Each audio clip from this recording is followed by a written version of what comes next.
James and his cohorts erupted in laughter before Daniel even finished his sentence. Daniel stood frozen, eyes locked on the screen behind him where his design glowed, precise, restrained, thoughtful. He wished not for escape, but for silence. Just once. James leaned back in his chair, stretching comfortably, and said loudly that everyone should be patient. Daniel, after all, needed time to arrange not just his words, but his senses. The room laughed. This is Story Vault. Let's unravel the mystery. This was not the first time people laughed at the way Daniel spoke. Daniel did not have a speech defect. His words were clear. They simply came slowly, like fragile things he didn't want to drop. When he spoke, doubt leaked into every syllable. And people were cruel to doubt. At university, Daniel had been the smartest student in his department. He graduated with a first class. Everyone knew his mind worked faster than most people's mouths. During exams, students leaned toward him, whispering for answers. James was always one of them. Daniel never helped. Not out of pride, but because pressure collapsed him inward. His chest tightened. His throat locked. Even saying no cost him courage. Explaining answers under stress felt impossible. James failed more than once. Daniel didn't. That difference followed James long after graduation. It hardened, settled, waited. Years later, Daniel believed his grades would finally protect him. They didn't.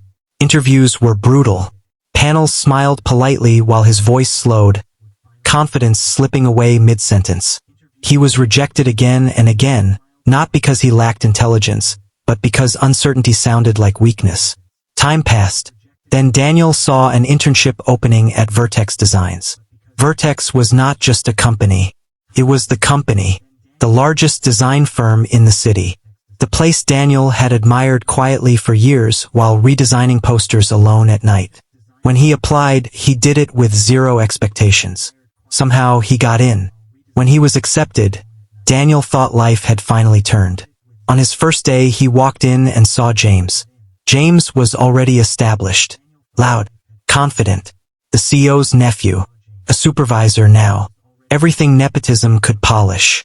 James recognized him instantly. This time, he didn't bother hiding his cruelty. He mocked Daniel openly in meetings, interrupted him mid-sentence, imitated the slow rhythm of his speech until laughter followed.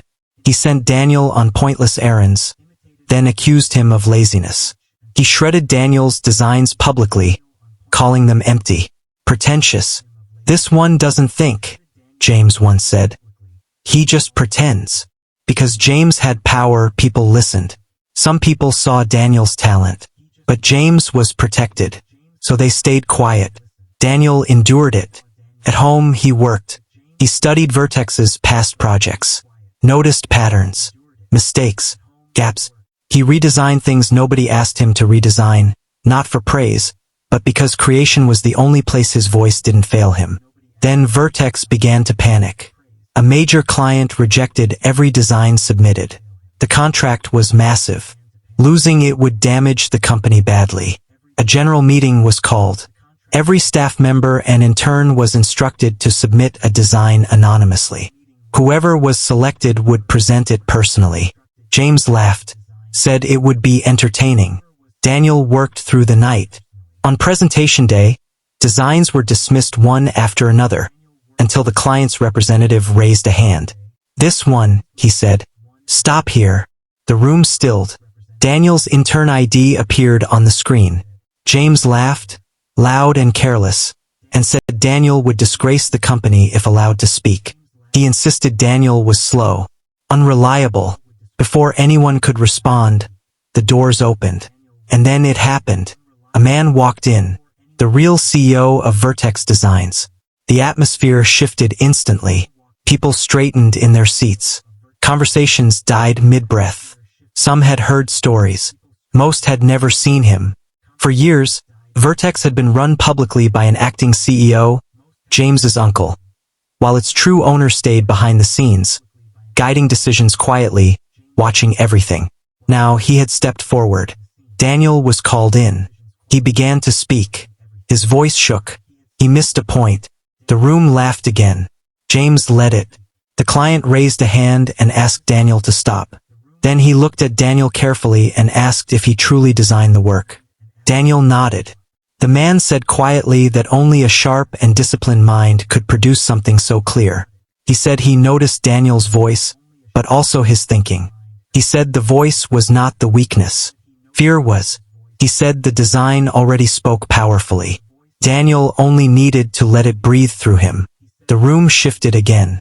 The real CEO said nothing. He watched. The representative asked Daniel to continue. Daniel did. He stopped rushing. He spoke the way he always had, slowly, carefully, clearly. He explained the design step by step, exactly how it worked in his mind. No one laughed. When he finished, the representative approved the design immediately. It became the largest contract Vertex had ever signed. Then the representative leaned forward and said he had a proposal. He didn't just want the design. He wanted the designer. He asked if Daniel would consider joining his company after the contract concluded. That was when the CEO stood. His voice was calm, controlled. He said he wasn't surprised by the brilliance of the design. Then he revealed the truth. Daniel was his only son. The room froze. James shifted in his seat. Blood drained from his face. The CEO spoke of a boy who chose obscurity over inheritance, effort over shortcuts, a son who refused to use a powerful name, even when it would have saved him years of rejection. He said the design spoke with discipline, clarity, patience, traits rarely noticed in loud rooms. Applause filled the room, until a voice raised the issue of James's bullying. James denied it, but the truth came out. Coworkers spoke. Records were checked. Patterns emerged. Daniel had not been incompetent. He had been suppressed. And James had been using his position to bully, lie, and push down someone more talented than him. The CEO listened. What hurt him most was not just the cruelty, but the realization that James had almost cost the company a rare talent while delivering nothing but average results himself. James was asked to explain himself. For the first time, his voice failed. His position was stripped publicly. His access revoked in real time. Security was instructed to escort him out. Immediately, his uncle did not intervene. James stood there, suddenly ordinary, while people avoided his eyes. Daniel was hired and promoted to director that same day. The room that once laughed watched James leave without applause, without allies, without a name that carried weight anymore. Daniel still spoke the same way, but now his voice wasn't what commanded the room. His work did. Thank you for watching. Please like and subscribe.